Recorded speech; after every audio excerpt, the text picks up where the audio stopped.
Okay, so Finn's got a sponge. He's got a sponge ball. It's stuck in it. Oh, he's got it out. Finn, you spoiled it. It was stuck in his teeth. Go on. Yes, anyway, how's it going? Um, so we got photos back from Finn's fancy photo shoot that he did. I'll show you them just now. Okay, so we're back from the charity shop. Just want to show you a few of these, a few things that we got. Actually, we'll do the Finn photo. Finn, we got photographs, didn't we, buddy? So we found a frame for it. That's it there. It's pretty good, isn't it? There's another one here. We don't have a frame for it yet. We just stuck it up to see. Unfortunately, it's upside down also. But it's just in its poly bag just now. But yeah, I'm really chuffed with that. I think it looks nice. So all the photos of the kids have come down. They're in the bin. Put photos of the dog up instead. A lot more appreciative the dog is. And those bloody kids. Right. Okay, so Jane did really well at the charity shop today. She got heaps of shit. That plant that was invading my personal space there, we got that from there's like a whole outdoor shop. Anyway, it doesn't matter. Some stuff that we got today. Come in, up you come. Come on. Good boy. Yeah, heaps of stuff. I got this, The Ghost That Haunted Itself. This is a story about Greyfriars Cemetery in Edinburgh, and it's well renowned for being haunted. But in 1998, there started being poltergeist activity in the graveyard itself and the houses around it. So this is the story about that.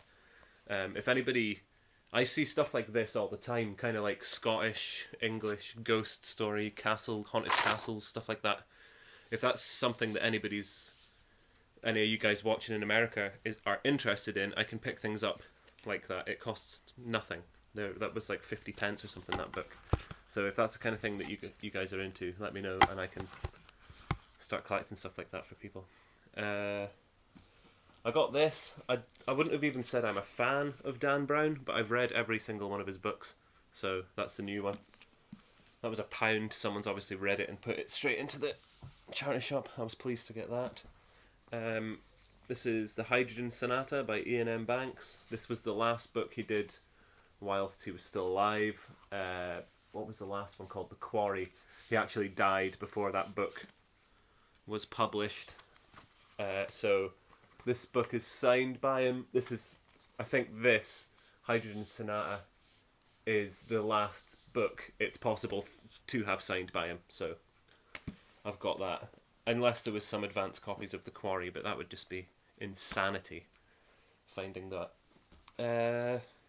I got this Moleskin for £1. I've always got too many books filled with shit, but I thought I'd just have one waiting. But these are usually, like this Moleskin's usually like 10 quid. So I got this for £1. I was pretty chuffed with that. But it's got this like Hydrosun. I think they might be an oil company. I don't know. But anyway, still cool. Still handy. This Calvin and Hobbes, The Lazy Sunday book. I've written all this stuff down, all the different Calvin and Hobbes, and I've completely confused myself. I have no fucking idea. There's little triangles, there's little circles, there's ticks. I've got no idea. So, and Lazy Sunday there is book 4 on this page, and there's a question mark beside it. So I've got no idea, but I've got a copy now. Yeah, so I don't know what this is. I don't know if I've got some of it already. Oh, it's got Spaceman Spiff.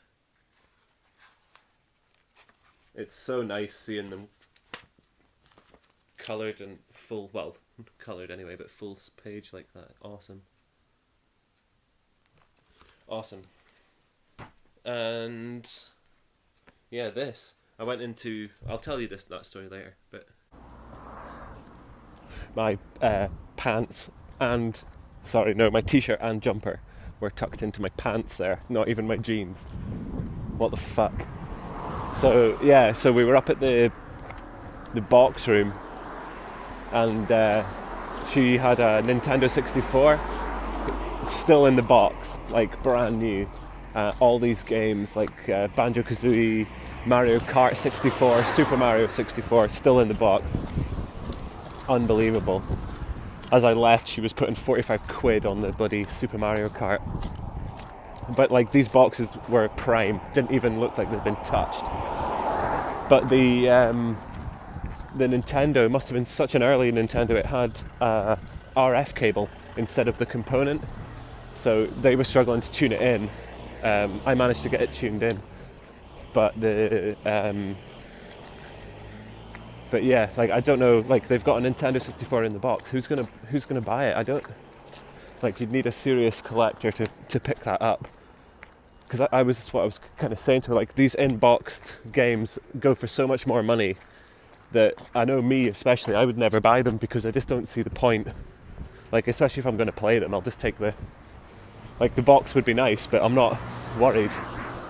Especially for Nintendos, because they were always cardboard boxes, weren't they? Up until 64, I want to say. So yeah, that's what happened. And as I was in their filing tray, I saw that Return of the Jedi comic in amongst all their bills and everything. So I got that. I took that as payment for playing a bit of GoldenEye on their telly. Yeah, Return of the Jedi, the annual summer special. It's like a card. I think it's reprints of the Marvel comics, but it's a card cover. Doesn't say it's by Marvel, but there's a cool Hembick, Fred Hembick, that cover there. Like that.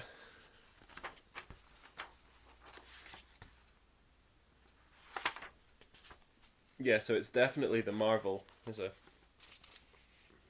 Boba pin-up. But anyway, yeah, there's some stuff. So it's really quite windy this morning. It's blowing a hoolie. You're Scottish, which I don't think many of you are, but anyway. What did we do? Yeah, so last week after the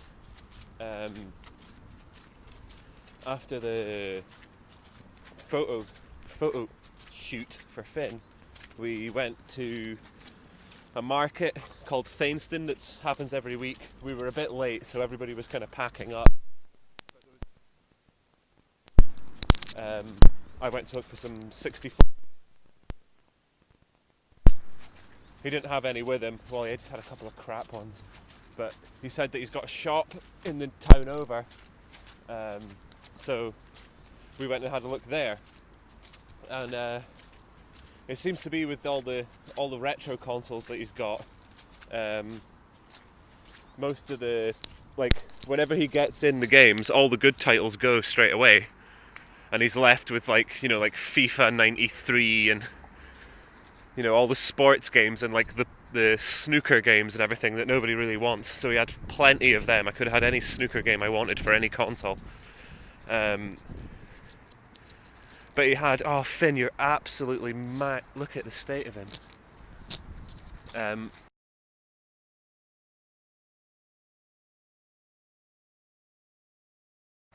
So he had a heap of games for the Atari 2600, so he was obviously at Thainston, so none of them were priced, but the young girl who was working there phoned him, and I said I'll do £20 for all of them. And I don't know where the guy learned to whisper in a fucking helicopter, because I could hear him clear as day over the phone saying I can't do them for £20 because I paid 25 for them. So I said, well, I'll give you 25 for them then. And he must have had them for a while. He accepted 25, so let's go and look at those. Let's go see those. Okay, cool. Here's the 2600 games. I'm going to stick some comics on the end of this as well. But yeah, I got these for 25, I think. Sure, I said 25. Slot racers. And pretty much all of these come with the game, obviously, and the manual, so that's really cool. Don't let me down. Oh no, yeah, it's in here. Cool. So I think you must struggle to find folk who actually have this system now. I wanted to play these, but I'm having a bit of a hardware problem just now. I can't get it to speak to the telly, so we're gonna keep looking, keep trying, but I really want to show this. I think this is the value one of the lot, if I'm honest. This Air Sea Battle. Championship Soccer, endorsed by Pele. So quality stuff. I think, how many is that I've shown? 4. Yeah, so I've got 10 games, $2.50 each. You can't argue with that, can you? Combat. Skydiver. The art on these is awesome.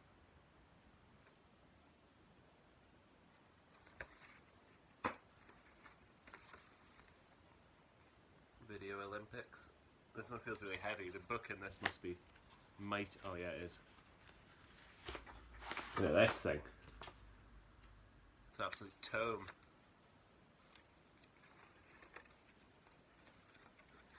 Sweet. And yeah, the cartridges all look awesome as well. Come on. Like, really good condition. Is that focusing? Oh no, I was right the first time. Yeah, really nice. Really nice. Some of these might have not even been played.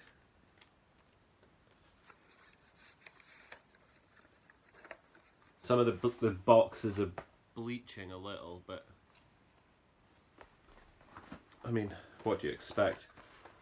These are probably, you know, 40 years old, these games. 81, okay, that's maybe a bit wrong. But still, pushing 40. Yar's Revenge, pleased to see that one. Bowling. The Nintendo Wii's got nothing on this version of bowling, check that shit out. And the greatest game of all time, possibly, Math Grand Prix. So, why racing cars is not high octane enough. You need to do sums at the same time. But yeah, anyway, that's those. Really pleased to get that. Trying not to worry about the fact that I can't get the Atari to work. So, it's like Schrodinger's, well, it's not even anymore. It was like Schrodinger's cat, but now it has the potential to be dead. So, fingers crossed, we'll try again. Some comics, Barbarella #2. I really like the first issue, so we'll see how that goes. If it's an ongoing, I don't know what I'm going to do. I don't think I need 30 plus issues of this, but we'll see. Batman #38. Tim Sale's doing cover A now all of a sudden. I thought they'd given me the wrong book, but no, this is cover A. So this is like a little one shot. The guy reminded me of, I don't know if everyone was going crazy for this. Davis was telling me that everyone was buying up one of the books because there was a new character. But yeah, this dude, I want to show you that page because that gives away part of the story. Fuck's sake. Yeah, right, okay. This dude here. It kind of reminded me of that Brian Boland story from Batman Black and White. You know, there's like a kid out there who, in that black and white story, there's a kid who decides that one day he might want to commit a crime, and the crime he would want to commit would be to kill Batman. So he's out there somewhere. He may or may not ever do it, but he's going to use a rifle to shoot Batman in the head. It reminded me of that guy. Maybe just because he's a kid, I don't know. I'll show that one later. Shadow Batman #4. This one hasn't been gripping me remotely as much as the first series over in DC. But yeah, it's nice just to see Damien in a book. Batman White Knight #4. I can't remember if I showed this last week or not. This series is cool. This is really cool. I feel like I need to read it all again to do it justice. Artgerm 17. Amazing colours in this cover. I can't wait for next month's cover. It looks fantastic. Batman and the Signal. Chuck it in the bin. Cinema Purgatorio #13. It's been a long time coming for this. But yeah, I'm glad it's out. So anyway, that's comics and that's video games. Do not buy Batman and the Signal. It is fucking dung. And that's pretty much all I've got to say about that. Okay, so that's everything that we've got this week. Rude. That's everything that we've got this week. Yeah, just kind of editing it all together just now. That sound is shit. I'm really sorry. I think I forgot the mic at one point. When I was in the park walking Finn, I was just letting it dangle down at my legs, so that's it hitting off my jacket in that. That's what all that noise is. But yeah, so that's everything, and we'll see you next time. Take it easy, guys.